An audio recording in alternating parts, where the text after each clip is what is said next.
Hello mga boss! Ayan, nandito po tayo ngayon sa farm ni Ate Mel. At ito na lang po yung baboy natin ngayon. Nag-iisa na lang.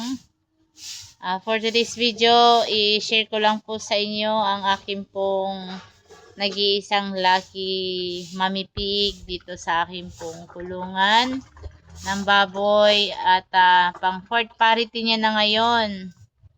Ayan, mahigit 2 taon na tayong nag-aalaga ng baboy mga boss.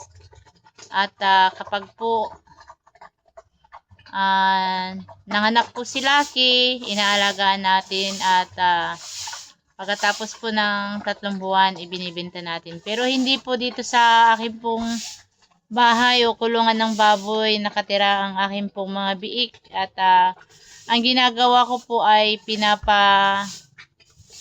pinapaalaga ko po sa ibang tao. Ayan. Ang style po ng amin pong hatian ay pinapalabas muna po namin yung host po ng amin pong mga nabiling feeds, pagkain, at yung lechon. Then yung sobra po doon, ayun po yung hahatiin namin. Ganun po kapag kayo ay nagpapaalaga ng fattener. Ayan, magkaiba naman po kapag sa inahing baboy. Ayan, yan. So, kung kayo po ay nagpaplano na magpaalaga ng baboy,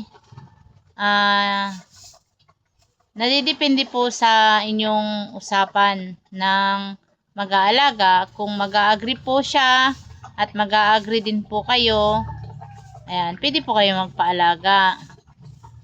So, yun lamang po and happy farming!